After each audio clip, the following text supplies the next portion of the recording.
Over the past several years, the world has awakened to a new chapter. Governments, militaries, and legislatures are publicly holding hearings on unidentified aerial phenomena. In this historic moment of disclosure, let's turn back the clock to a man who walked ahead of the crowd. A pioneer who served on the front lines of the UFO subject, when almost no one would. Meet Command Sergeant Major Robert O. Dean. In the early 1960s, while stationed at SHAPE, NATO's supreme headquarters in Europe, he held the highest classification possible, cosmic top-secret clearance. From within these corridors of power, he gained access to the NATO Assessment Study, a comprehensive analysis of extraterrestrial presence and contact on planet Earth. Dean spoke openly about his knowledge of the extraterrestrial presence on our planet until his death in 2018.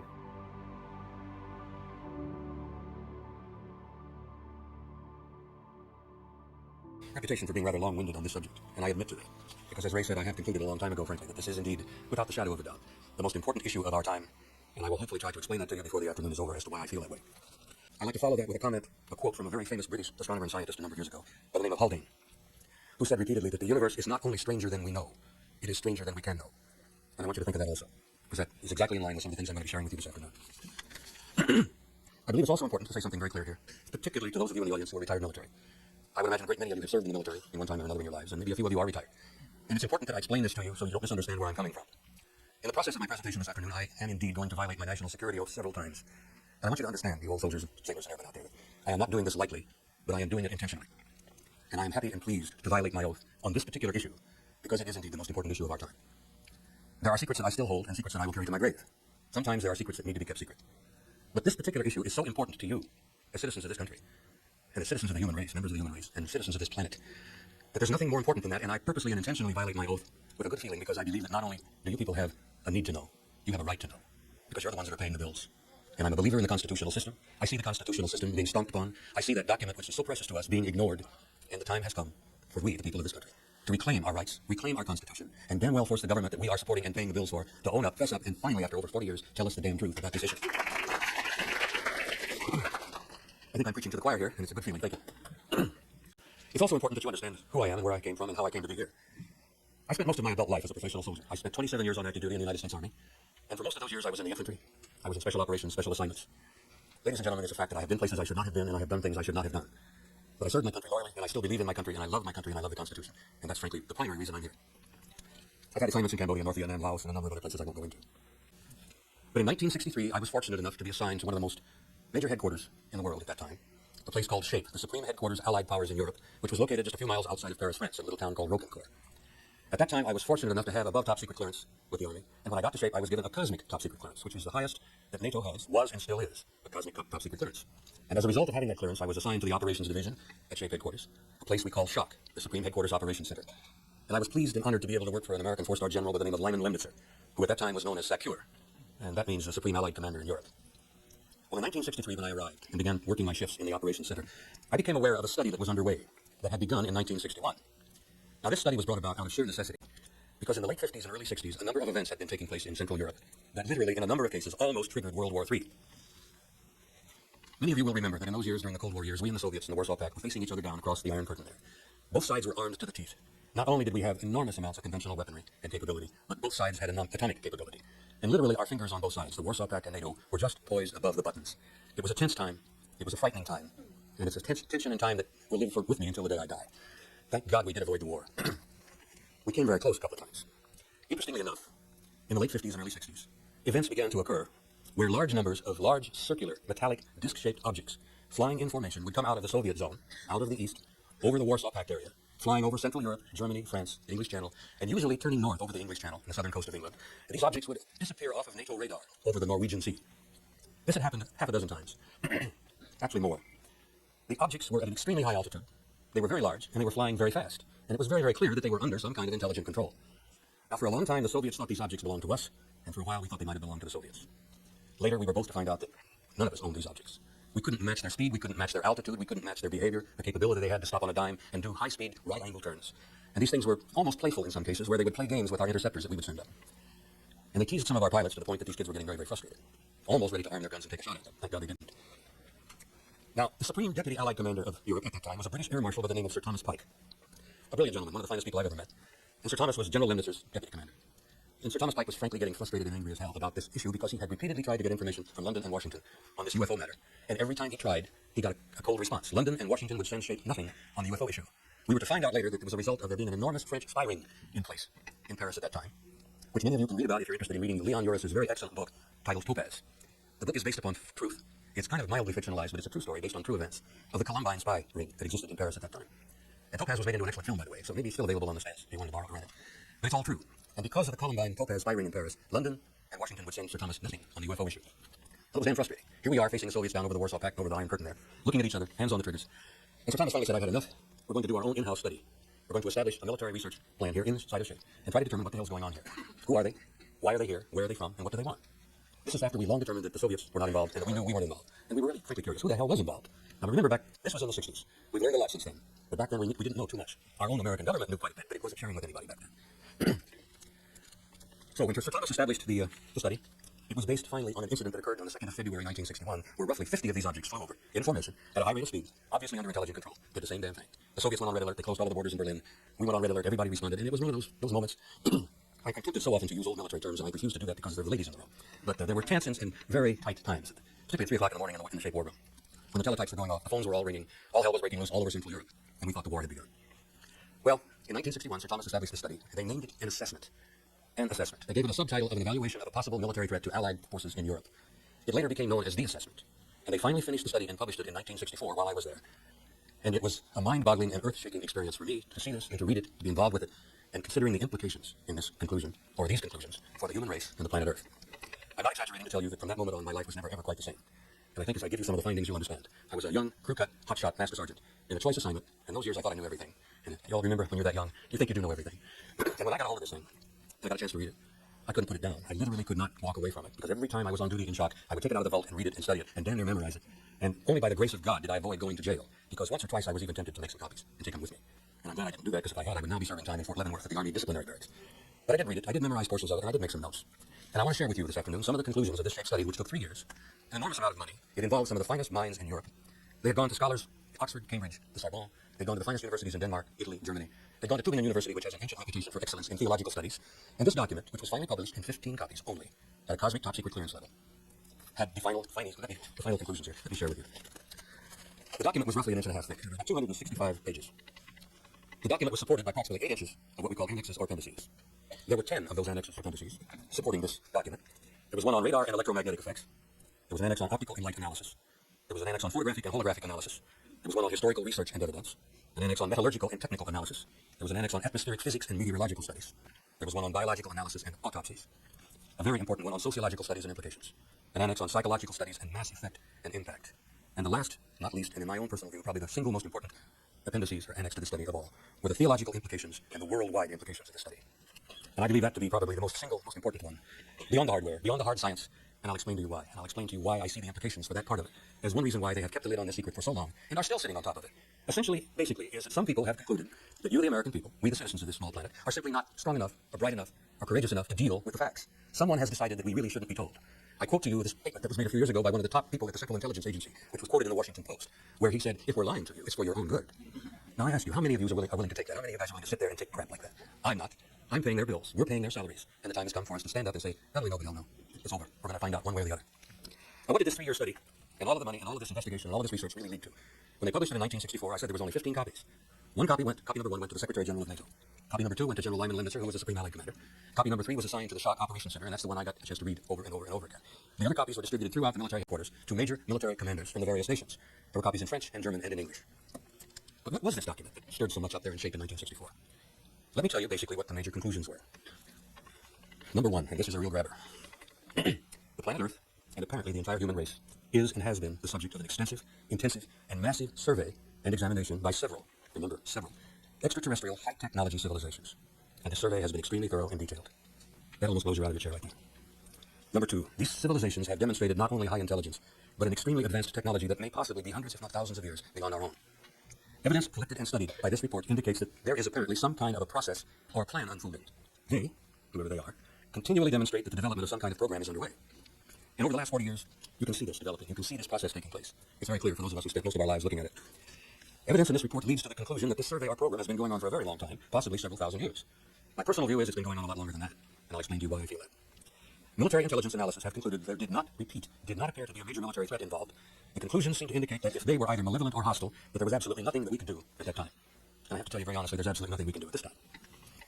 Shape and NATO policy dictates that an ongoing study continues by the various military committees and that as many resources as possible by the major powers be committed to this matter. The entire subject is considered to be of the highest importance and extremely sensitive, and that this committee recommends that the highest level of classification be placed upon this matter, if approved by Secure, to be above top secret, above cosmic top secret, which is what they did. Well, that's what turned this young crook head around. I guess I really grew up at that time. Somehow, all of the fun and games that I had enjoyed over the years, and in the infantry, if any of you have ever been into it, we had our own fun and games. We drank too much. When the study was concluded in 1964, they had concluded at that time, that there were roughly 4 of these advanced extraterrestrial high-technology civilizations that were interrelating with us. The most exciting part of that, you'll notice that I began to perspire a bit when I'm talking about highly classified things and realizing that the military police could be running through the back door at any moment. But I'm too damn old to worry about it. If they want to put me in jail, that's fine. I challenge them to put me in jail, because then we'll have a trial and I can subpoena all of the evidence. But they concluded in 64 that there were 4 of these groups. Now, I have learned since from people who are in the inside, people I trust, that there's not only 4, there may be more than a dozen, and some estimates that there could run as many as 100 different groups. And Wendell Stevens' research concludes with that same finding, that we could be dealing with high-tech extraterrestrial intelligences in the hundreds of different kinds of people from different places. I'm not sure we'll ever know. Well, perhaps in the years ahead we will. But the most exciting thing and the most threatening thing to the military commanders of Shape at that time, that really got to them, really stimulated their paranoia. I mean, as you all know, if you were in the military, paranoia is the name of the game. That's how we're trained. We're trained to be paranoid, which is part of our job. But the most exciting aspect of all to me was the fact that one of these groups, one of the 4, looked exactly like we do. And I mean exactly. So much so they could put on a suit and a tie, sit next to you in a restaurant, sit right beside you in an airplane, or sit right next to you in a hall just like this, and ladies and gentlemen, you would never know. You would never know unless they wanted you to. And generally speaking, they don't want you to. But there have been a few cases where they have shared that information. But now, if you think this didn't upset the generals and the admirals in 1964, I remember over lunch one day there was a comment brought up that, my God, that means they could even be here in the Nazi cafeteria, sitting down having lunch with us, walking up and down the Shape corridors. Some wag said, my God, they could even be walking up and down the corridors of the Pentagon. And some smartass that had a bit too much wine says they could even be wandering around in the White House. And there was a lot of forced laughter about that. But it really didn't strike them as terribly funny. The idea that there could be intelligent, human aliens in our midst. And boy, if they had known then what we have learned since. That was only the beginning. Another thing that had been concluded, and this was a conclusion that the military people, our military, knew, and I left the service in 1976. I retired at the Presidio of San Francisco in 1976 after 27 years of service. And at that time, it was quite apparent to some of our scientists and some of our researchers that we were not simply dealing with a simple extraterrestrial problem here. We weren't simply dealing with visitations from interplanetary intelligence. We were dealing with visitations from interstellar intelligence. We were probably dealing with intelligences intergalactic in nature. And the most stunning thing of all was, very probably and most likely, that some of these advanced intelligences were literally multidimensional in their origins. And some of them apparently, and we had evidence to support this, literally could indeed travel in time. Now, if you think that wasn't a hair-raiser, a blockbuster for some of our military planners, it was really getting their attention. Not only are we dealing with intergalactic, but we're dealing with multidimensional beings who apparently can indeed travel in time.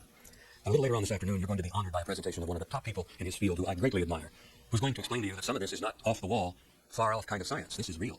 This is not only practicable, but it's probably happening right now. So I've made that point. And I have to honestly tell you that in my studies for the last 30 years, to try to get some kind of an overview, to figure out what really is going on here, it began to dawn on me that there was no single scientific discipline that was applicable here. You couldn't just look at this from the hardware. You couldn't look at it from atmospheric physics. You couldn't look at it from a single discipline. And as you know, most of our great scientists are very well focused in their field on a single discipline. And that's the field they know, that's the understanding they have, that's the research they've done. And so many of them don't look around and look at some of the other disciplines. Well, it dawned on me as a student of history that I had to look at this a bit differently if I was going to make any sense out of it at all. As Raimundo said in my introduction, I have put together what I like to call a synthesis. Over the years, I have combined history, philosophy, theology, literature, science, anthropology, geology, mythology. And I feel that I have at least begun to reach something in the way of an answer as to what's taking place and what's going on here. And I'm not taking a great sense of pride in this, but I feel that not too many other people have done that. To look at it from all of those various separate disciplines. It's like putting a jigsaw puzzle together. It's like putting a mosaic together, or again, after you've dropped it, and the bits and pieces are all over the floor. Very painstaking, it takes time, but eventually, slowly, you put these little bits and pieces together, you put the parts of the jigsaw puzzle together, and you begin to get a picture. And now I'm going to share with you what I have concluded seems to be happening. Now, I want you to understand something else here. I am not a prophet, I am not a preacher, I'm not proselytizing, and I don't want any other people to leave the room this afternoon believing anything I have said simply because I said it. That would not be what I wanted to accomplish. I want you to leave the room, hopefully with a heightened sense of curiosity, a heightened interest, and enough curiosity to go out there and inform yourselves. Don't take my word for it. Don't let the government con you or lie to you. There's information there that isn't available. Some of the finest information in the world is available, and I think my wife Cecilia has probably prepared a couple of handouts on suggested recommended reading lists. And those are simply books that I have looked at and concluded are worth looking at, or worth reading. So take some of those reading lists with you, and if you read nothing else, these things are always beyond me. If you read nothing else, read Timothy Good's book, Above Top Secret. Jim is a friend of mine, and I have a great admiration for him. And it's rather thick, but it's the one single book that each and every one of you need to read. And if you haven't, you must do so. And it'll give you not only the history, past history, the current history, and it's material in there that is really out of this world. So read Tim Good's book, Above Top Secret, and you're well on your way. Now, as I have said in my notes, what the hell is really happening? The big approach has been for years. Who are they? What are they? Where are they from? And why are they here? Well, I have to tell you that that has now become secondary in my research. I'm still curious and I'm still interested. But that research has led me into what I call the bottom line of all bottom lines. And that is, who are we? Why are we here? And where are we going? And that's the most important thing of all. And this UFO research and all of the hardware and all of the alien connections pale into insignificance when you start to begin to look at who we are and why we're here and where we're going and the fact that we are a part of an absolutely infinite, incredible, magnificent plane. And none of us is an accident. Not one single one of us is an accident. We're all supposed to be here. We all have a purpose. We all have a meaning. There's a reason for us to be here. And there's also a reason why we are now slowly beginning to come together, to work with each other and support each other, to bring out the truth in this matter. Well, that's easy to say. What is the truth? I remember years ago, one of my favorite writers was Hemingway. And I think it was his classic Rivers in the Stream, Islands in the Stream. One of the heroes asks the question is, what is truth? And the old codger, you're reading my mind, thank you. The hero of the story says, it's all true. It's all true. So I would like for you to keep that in mind. And let me tell you what I think is the truth.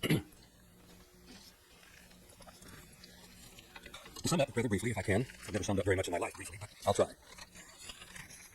I have concluded, after all of these years of really digging into this, through all of those various disciplines, one of my great interests in life is ancient history, which automatically led me into mythology, which tied in closely with theology, philosophy. But I have concluded, and this is my own conclusion, and I throw it out to you for whatever it's worth. The human race is a hybrid race. We have been placed on this planet, we have been seeded here, and we have been genetically manipulated over the eons of time, continually, since the beginning of our history, and that genetic manipulation is still going on today. Ladies and gentlemen, we have never been alone. We are not alone, and we have never been alone. We are members of an almost infinite, I say infinite, not really knowing quite what that word means. We are members of a vast universe filled with intelligent life. That universe is our home. We're part of it. We were born here in it. It will always be our home, and that universe is a sacred place, and we are sacred beings. And I don't want to sound like a preacher, but we have a right to be here. There's a purpose and there is a meaning to our being here. And we are going to be finding some answers to all of these questions very, very soon in a way that's going to literally shake the foundations of this planet. Which is why I think it's important for you to pay attention, inform yourselves, wake up, and don't let them lie to you anymore. We have apparently had an intimate interrelationship with several groups of advanced, intelligent, high-tech, and I say high-tech, I'm talking about technology so far beyond our own that it's literally magic to our eyes. And we've had this intimate interrelationship for hundreds of thousands of years. And some of them are the reasons we're here. And one of the things that I try to stress again and again and again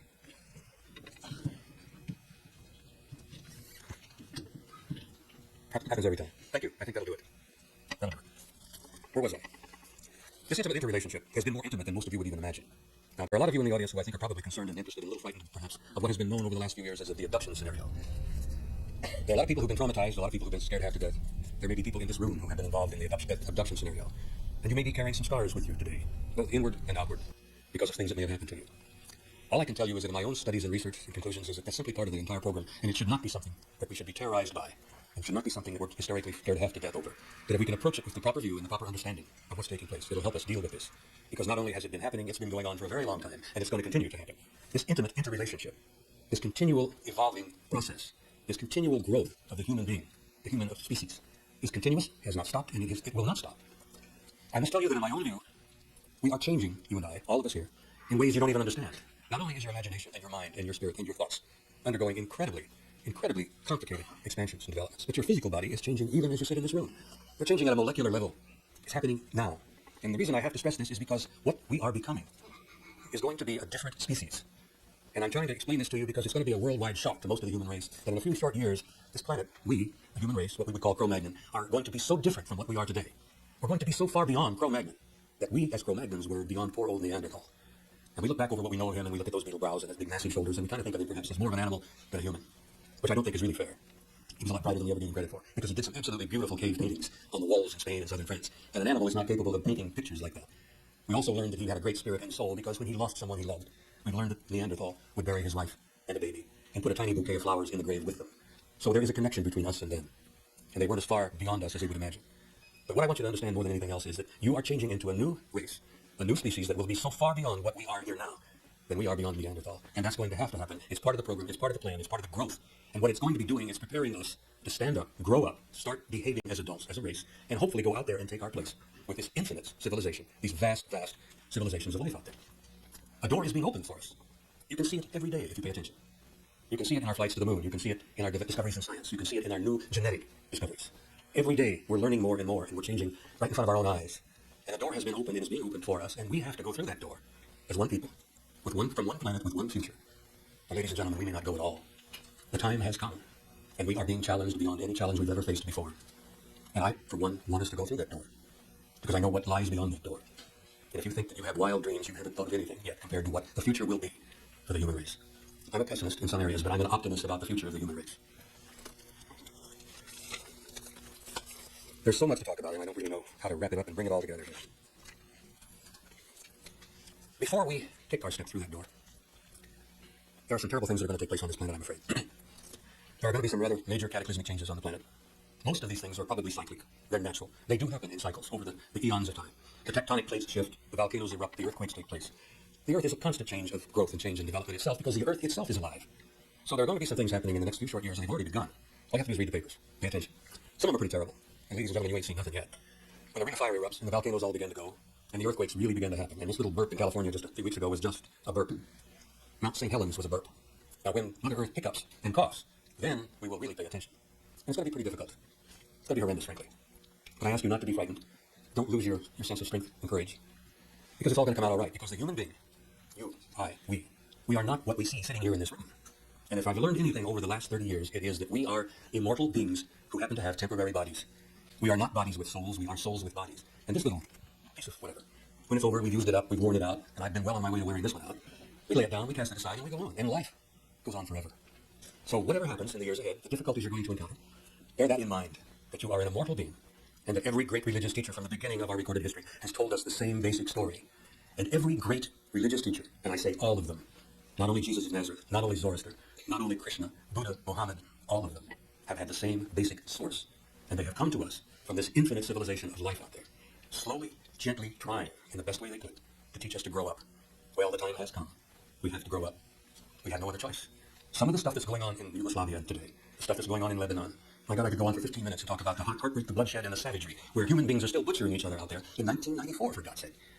It has got to stop. We have got to realize that we, the human race, are all one single form of life. I studied history over the years, and it became apparent to me some years ago that in the tapestry of human experience, in this incredibly beautiful tapestry with all the colors, going back from the beginning of our recorded history, there is a single golden thread running throughout that entire tapestry that ties us and links us all together. And what I have concluded, and I know most of you in this room have reached the same conclusion or you wouldn't be here, is it doesn't matter what church you go to. It doesn't matter what color your skin is. It doesn't matter what your ethnic background is. Ladies and gentlemen, that crap does not matter. And if we're going to be capable of going through the door that's being opened for us, as I said, we're going to have to go through as one people and one planet with one future. Or so help me God, we may not be allowed to go at all. And we're running out of time. And I call upon each and every one of you to inform yourselves. Join this little crusade or whatever you wish to call it. Spread a little knowledge and a little light. Spread some hope around among your friends and family. Because this world needs a little hope. It needs some light. It needs some understanding. It needs some confidence that there will be a tomorrow. I was in Budapest a year or so ago, and a young mother came up to me with a little baby. And this is a true story. This is not something that I'm making up for you. And I had more or less presented the same kind of thing. And she asked me, she says, do you really think that we have a future? She'd come out of all those years under the communist yoke. Hungary had just recently become independent from the communist masters. And she was scared literally to death that there might not be a tomorrow. And she held that little dude in her arms and she says, will he live to grow up and see something? And I says, in my view, yes, he will indeed. He will inherit a world that you can only begin to dream about. So I tried to leave her with a little bit of hope, and I'm going to try to leave you with this portion of my presentation with a little bit of hope by quoting for you one of the finest, one of the greatest authors I have always admired, and that's Count Leo Tolstoy. Having spoken about the cataclysms, having spoken about the earth changes, the quakes, the volcanoes, I'm talking about widespread mass insurrections, panic, famines, floods, all of it. Bear this in mind, as Leo Tolstoy repeatedly said again and again and again. There is something in the human spirit that will survive and will prevail. There is a light that will not go out no matter how dark the world becomes. And I have concluded that is true. I remember that the carpenter from Galilee said basically the same thing. Krishna said basically the same thing. It's in the Quran, it's in the Zend-Avesta, the great book of the Zoroasters. It's all there. You are immortal beings, and there is a light within you that will not go out no matter how dark the world becomes. And if you take nothing else with you this afternoon, please, in the name of God, take that with you. And I thank you. I need some help here from some of the guys. How are we doing on time? Yes, I want to put on a few slides. I think it's important. Okay.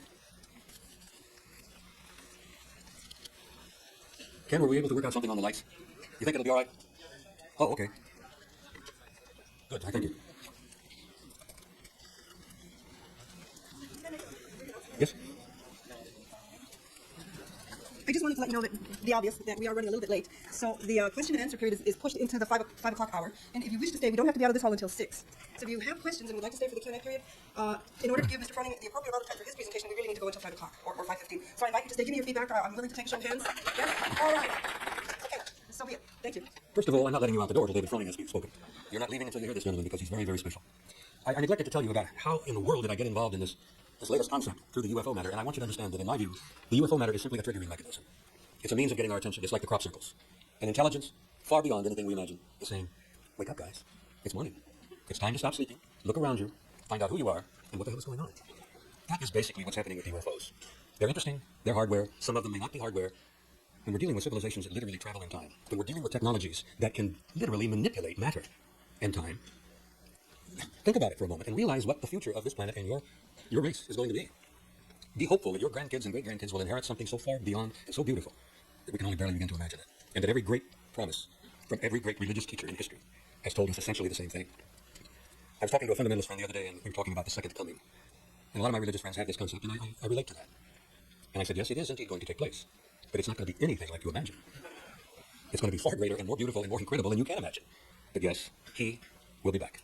Now, I'd like to show you a few slides in conclusion, and maybe hopefully have a time for a few questions. Jim, would you see that that's focused on me? All right, I can't see it too well here. I like to lead off my slide presentation with some of these shots because it's important. I think it develops a sense of perspective. And I want you to look out there into your community, your neighborhood that you are a part of. And I want you to think about it. It's beautiful. I'm old enough to remember when the great lens at Mount Palomar, the 200-inch lens, was put in place many, many years ago, long before some of you were born. And I remember at the time the shock in astronomy when they looked out through the great lens of Mount Palomar, and it dawned on them that all of those lovely little pinpoints of light were not merely stars. Some of those little points of light were other galaxies. And they had never dreamed of that before. Now, you look out there in pictures like this, and you tell me if you can conceive that we are sitting out here on this little tiny planet on the edge of this third-rate little solar system here, and are we alone? No way. Now, I'm going to lay some statistics on you. I hate doing this, but you should be getting used to it. Now, the statistics I'm going to share with you, nobody really can grasp except the guys who work with our national budget. But I want to share some statistics with you. About 17 years ago, NASA brought together some of the world's top astronomers for a 2-week seminar, and their question was roughly, how many suns are there in our galaxy? And if you have any rough idea, they asked further, how many galaxies roughly, give or take a few 100,000, in the known universe? And the results were absolutely astounding. The scientists, not terribly conservative here, said roughly, give or take a few billion. I'm reminded of, what is it, the old senator who says you're a billionaire and a billionaire, and the first thing you're talking about real money. We're talking about some real exciting truths here. They concluded, and this is the latest estimate that I've heard, that there are roughly 400 billion stars in our galaxy. And this is a neighboring galaxy. This is in a catalog known as M31. It's the great spiral galaxy in Andromeda. And I show it to you because our galaxy is shaped very much like that. If we were way out there somewhere, looking back on our own home galaxy, and we wanted to find the planet Earth, we would probably have to look somewhere out here.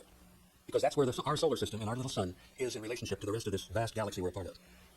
But they estimated there are 400 billion stars in our galaxy, and there are roughly 400 billion galaxies in the known universe. And then, if that weren't exciting enough, I've got to screen this. This is a lot of fun. I love doing this, particularly to astronomers. The University of Arizona astronomers, just recently, Thursday, January the 13th, 1994, they have discovered 516 additional previously unknown galaxies. So just add that to the existing 400 billion. And what will next week bring? What will the Hubble really begin to show us? But I love showing these pictures because they do develop a sense of perspective, and I think it's important to understand who we are, where we are, and why we are. Now that many of you are familiar with, those are the lovely ladies, the Pleiades, the Seven Sisters. And if the evidence is true, there's evidence, overwhelming evidence, that some of our friends, some of our family, some of our cousins literally come from a star, from a planet going around one of those stars. I don't have any first-hand knowledge on this, but I'm convinced that it's probably so. Our ancient ancestors knew things about the Pleiades that we're only just now beginning to learn. And here we are, this little tiny, beautiful little place out there, blue and green, that we literally have been trashing for the last couple of thousand years. And we've got to stop that. Every one of our astronomers or astronauts who have gone out into the moon and looked back and saw this have had a deep spiritual kind of feeling overwhelm them. An awareness of how tiny and how beautiful that is, and how the fact that that is the home of the human race, and that we have got to start taking better care of it. We have to start loving that beautiful lady and giving back to her what she's given to us. And the time has come for us to stop trashing her, raping and pillaging and digging and gouging. And we have to learn to live on her in peace with each other, like some of our American Indian and some of our more ancient peoples have learned a long time ago. Now, I briefly want to show you just a few paintings from some of the great museums. And the reason I throw these out, I hope that's focused fairly well. Can we cut back on the lights just a little? Anyhow, what I'm showing you here is that in many ancient religious paintings, Renaissance, Middle Ages, all kinds of paintings all over the world, you'll find that they're filled with what I call lenticular clouds. Now, some of these lenticular clouds are beautiful. They're circular, disc-shaped clouds with little domes on top. And the reason I bring that to your attention is not to tell you that all lenticular clouds are UFOs, But I'm trying to point out to you that not all lenticular clouds are clouds, and I got a couple of shots I think that'll prove that to you. But why do we find again and again this sort of thing in religious paintings? Did our ancestors know something we didn't? Look here. Look here. Is it just by accident that they're putting these lovely lenticular clouds in these religious paintings? Well, I've got a conclusion here. This, by the way, is a lovely lenticular cloud that was photographed in the Soviet Union not too long ago that was seen to fly away at a high rate of speed. So the point I'm trying to make is I'm not trying to convince you that all lenticular clouds are UFOs. I'm simply saying the next time you see one, look at it a little more carefully. Another lenticular cloud. This was in Central Europe. That also held together and departed at a relatively high rate of speed. Now, why am I talking about lenticular clouds? The next little series of pictures were taken a number of years ago at Fort Belvoir, Virginia, by an Army sergeant who was undergoing a training program. He and his friends were out in the fields going through some regular training. Fort Belvoir is in Virginia, I believe. The sergeant happened to have a camera with him. And this strange object appeared over this building here. And everybody looked at it and they all said, what the hell is that? And then things began to happen. This object began to change and they began taking pictures of it as it did change. And so help me, it's turning itself into a lenticular cloud. Now, I'm convinced there was an intelligence in there, and I'm convinced that they were doing this just to show this off to these guys and say, hey, pay attention. What do you think of this? If you could lower that just a bit, Jim, so we can get all of it in. And this lenticular cloud departed Fort Belvoir at a rather high rate of speed. 7,000 miles away, and 15 years later, that was photographed in Denmark. Another lovely lenticular cloud. It also flew away at a rather high clip. So I'm just simply doing this to get your attention, and I'm teasing you a little bit, telling you that the next time you see lenticular clouds, look them over a little more carefully. Now, here's a lovely painting that hangs on the Uffizi Gallery in Florence, Italy. It was painted by one of the greater Renaissance artists of the time, a friar by the name of Filippo Lippi. And this painting that he spent a lot of his life working on is supposed to be St. John and the baby Jesus here. And of course, here's Mary the Madonna. But I want to call your attention to this object over the Madonna's shoulder, which is blown up here, a little larger. Now, this is 15th century. Here's a blow up. If we could bring that down just a wee bit. Down here, we have an old gentleman with his hand up to his eyes, peering up, and at his feet is a dog, barking. Now, the reason I call this object to your attention, and this is no accident that's in this painting, this is an exact replica of an object that many of you who've studied UFOs may have read about a few years ago. At Bonai, New Guinea, a UFO appeared and hovered over the beach for about an hour and a half. And the Reverend Gill and all of the students at the Bonai mission in New Guinea rushed out and watched this object hover over the beach. The kids got so excited that they began jumping up and down and yelling and waving. And then, lo and behold, they noticed that there were guys, humans, up on top of this disc, walking around on what appeared to be a deck. And when the kids were dancing and singing and yelling and waving, the guys up there waved back, looked over the side and waved back. Now, I just throw this out as a teaser. This painting was done over 400 years ago. This ship was seen over Bonai, New Guinea about 30 years ago. Actually less. Another little interesting, what old Ivan Sanderson used to call an oopart. And I loved Sanderson. He was a great man, very open-minded, very intelligent. Ooparts are out-of-place artifacts. This little dude is over 1,000 years old. It's made out of clay, and it was an attempt by an Indian, I believe in Colombia, over 1,000 years ago to describe what he was looking at here. And this, in almost anybody's imagination, is a spacesuit. Here's another. This Indian was a pretty decent artist, but he tried to convey to people what he had seen. 1,000 years later, we look at that, and we look at it in a different eye. Now, you're familiar with these. These are the classic shapes of most UFOs over the last 40, 50 years. Matter of fact, some of these shapes go back a lot longer than 40 to 50 years. Some of these shapes go back several 100,000 years. But I want you to look at them. I know most of them are familiar to you. It's quite a catalog. But I want you to pay attention to that one right there for a reason. A couple of slides later, I want you to bear in mind the shape of that one. Now, here are cave paintings from southern France and northern Spain. They've estimated that these are, at the very least, 40,000 years old. And some of them could be as old as 60,000 years. But I want you to look at a couple of things on here. Look at that. Look at that. Look at this one. Actually, look at all of them here. Now, interestingly enough, the French, being great scholars, and I admire their work, have cataloged some of these cave paintings, and they publish these catalogs of what they have found in these caves. And I'll go back briefly, calling your attention to this here. And here it is. What do you suppose those dots behind that disc are to represent? Well, in my opinion, it represents that it was moving. And so here we have probably some old Neanderthal trying to communicate something that he had seen. But look at these shapes. They're right out of the modern catalogs. You remember some of the stuff Wendell showed you here. Now, ladies and gentlemen, this stuff is 40,000 years old. There's that one again. The artist is conveying that was moving, I am assuming, at a rather smart speed from left to right. It's a classic disc with the dome on top. And look at this one. I don't know what to make of this. It's probably some kind of a person, an individual in a spacesuit of some kind, I suspect.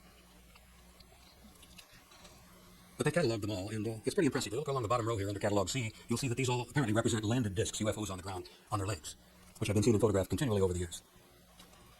Now, this is a wooden painting from Egypt. It was on the side of a sarcophagus, and they dated it roughly 1st dynasty, which means it goes back probably about 2,800 years BC. And in the descriptions, the hieroglyphic descriptions of this particular object, they called it the chest of Osiris. Osiris being one of the great creator gods of the ancient Egyptians. Well, I looked at it and I saw these little red things on the back, and I looked at this little, I thought, wait a minute, let's turn that right side up. And this is the chest of Osiris, roughly 2,800 years before Christ. And to me, it's a classic example of a little runabout. There's the cabin, here's the front end. There very well may be an intake of some kind here, but to me, these are jets. And I think the Egyptian artist was quite clear in what he was trying to communicate. Now, I throw these out also as ooparts to tell you that, think about it. Don't be convinced from what I'm trying to tell you, but give it some thought. Another interesting OOP art, Ivan Sanderson would have loved this. It's a cave painting found near the Chinese-Russian border in an area called Fergana. This object, this guy's got some stuff in his hand, looks like a gloved gauntlet here. He's holding a circular plate of some kind. Looks like there's some apparatus here. This very well may be a dome or a facepiece or an airhead pocket of some kind. And possibly this surrealistic illusion here may be the result of reflection through that plastic. But look at this thing. And look at this. And then look at this little dude down here with the antenna on his helmet. Now this is estimated to be well over 1,000 years old. Now looking at this plate that this guy's holding with his astronaut's glove. Oh, before we get on to that, these are some classic pictures from the APRO files going back many, many years. These are pictures of the UFO that hovered over the Weineke Reservoir in New Jersey a number of years ago. And it's exciting because this UFO hovered over the reservoir for about an hour and a half, so much so that roughly 300 people stopped on a busy road, got out of their cars, caused one hell of a traffic jam, and they stood and watched this object hovering over the reservoir for some time. Well, the traffic jam attracted the cops, and the cops showed up, and they were there, and they saw it too. And a whole bunch of pictures were taken. But what's interesting about the object here is that the object appeared to lower slowly a beam of light from the bottom of the object down toward the surface of the frozen reservoir. Now, this is the famous Weineke Reservoir in New Jersey, and hundreds of people have seen this actually happen. Everybody got excited because that beam of light, or whatever it is, did not flash down immediately like you and I would flash on a spotlight. That beam came down slowly, down onto the surface of the reservoir. And when they retracted it, it went up slowly. What do you make of that? I don't know. Scientists are having a hell of a time trying to figure that one out. Here's another picture. That's the beam of light right there. Came down from the ship, hit the surface of the reservoir, and when the ship finally left, they found a large circular melted place in the ice on the Weineke Reservoir.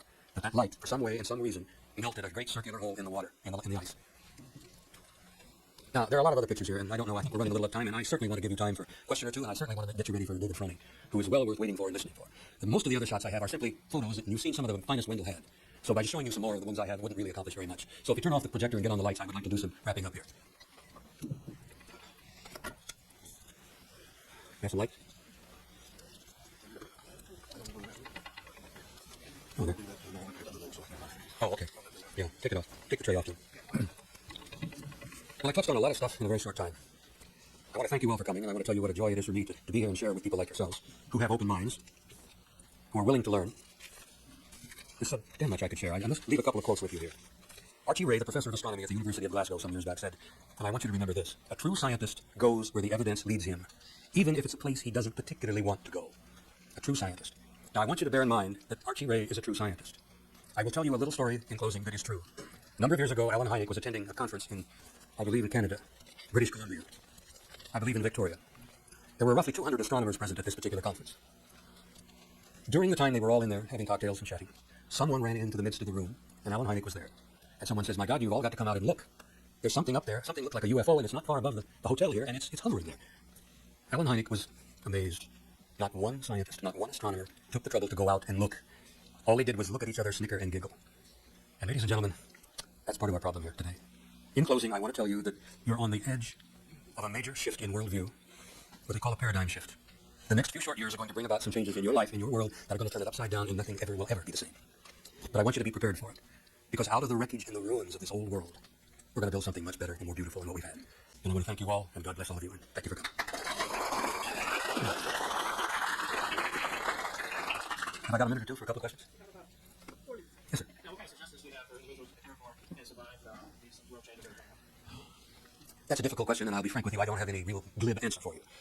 After having spending the last 14 years of my life as an emergency services plans and operations officer, disaster planner, emergency response, I can say to you that it would make just damn good sense for each and every one of you to reasonably stock in your homes a couple of weeks' supply of food and some water.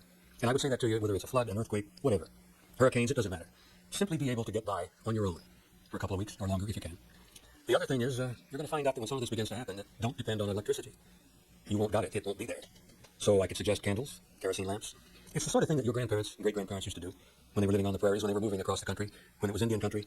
Simply plant a little bit, put in a small Red Cross kit, little first aid, water and food, and some kind of source of lighting. Would make good sense. Other than that, the big shock, the terrible shock, is not going to be the earth changes themselves. It's going to be the shift in consciousness, where hundreds of thousands of millions of people are going to realize for the first time the blunt truth that they are literally not alone and never have been. And your government has never, ever begun to prepare you for that. And that's going to happen. So you're doing what I would recommend that you do. Inform yourselves. Read, learn, keep an open mind. And just pray to God. Because I'm not trying to be a preacher here again, but I speak to God regularly, as my wife said, and she listens. Gentleman in the back. I'm sorry, sir. Yes, I have read Alternative 3. I've seen the video and read the book. I have some misgivings about the whole story. But I will tell you this, I know beyond a shadow of a doubt, and most of your people in government, particularly NASA, knows this too, that there is indeed life on Mars. and that there is an intelligent life on Mars, and there is apparently a civilization on Mars. And we've known this for some time. Now, whether it's something we've been involved with, as Alternative 3 has said, or whether it's something that someone else has placed there, I don't know. But there may be some truth in Alternative 3. And that, for those of you who are not familiar with it, it's the idea that our governments, yours and mine and the Soviets and the British, some years ago, concluded that life on the planet Earth was not going to be rosy and fun in the years ahead. And that all together they established a program where they went out and put colonies on Mars. Now, I have no idea whether that's true or not. I'm suspicious enough to think that there may be some kernel of truth there, but I can't tell you. So don't take my word for it. It's an interesting book to read. It's an interesting video to look at. So think for yourself. Open your minds. Yes, ma'am. Well, this is so intriguing, but could you elaborate a little bit on what you know that human beings will be like after the Earth changes and moving into this new evolutionary phase? Well, look around. You said you will be changed. Yes, we will, but most of it is going to be inner. I'm sure that our descendants, 100,000 years from now, will look significantly different than we do. We know that we are changing continually. I suspect that our heads are getting larger. We're losing some hair, some of us faster than others. The race will evolve and change in many ways, but the big changes I'm talking about are not going to be necessarily visible. I'm sure the human beings will be taller, probably healthier. But it's going to be an inner kind of thing. It's going to be here and here, mostly. And there's where the big difference will be. And it's happening right now. And I look out here and I see light coming out of eyes, and I know that it's taking place even as I talk to you. And you know it too. It's going to happen inside, more than anything else. One last question. Anybody? Yes, sir. Well, you speak about the advanced technology these aliens have. We're concerned about the advanced technology of their own system. Like Mr. Nichols and I'll be able to forward and we have so what can you say about this? Well, briefly, and I'll try to be brief here. I want to tell you what I know as compared to what I suspect. I know that your government, in its infinite wisdom, developed a sustaining controlled fusion reaction at a government laboratory in the Southwest over 8 years ago. And so all this garbage you hear about, and all this running around and yelling and money being changed hands, and all this talk about the super collider, which has been canceled, I'm told, in Texas, we have a sustained controlled fusion system. Now, for those of you who know what fusion is as compared to fission, you know that it's unlimited power, clean, unlimited, cheap power, literally forever. And your government has that. Now, it'll be a while before they tell you, because we don't want the oil industries to all collapse around our knees, because that would bring around a collapse of the automobile industry, and that would bring around the collapse of the steel industry, and the whole damn thing would collapse. So I understand the hesitancy among strategic planners to let some of this out. But I will tell you in conclusion, yes, we do have anti-gravity ships, and we're flying them. And some of them we've made, back engineered, from some of the retrievals, and some of them have been given to us. And that is a fact. And that's one of the biggest secrets of all, and they don't want you to know that yet. But you're going to have to find out eventually. Because as Lincoln said, you cannot lie to all of the people, all of the time. And they've tried it, and it's not working. So in closing, God bless all of you, and I hope you enjoy the rest of the afternoon. Thank you.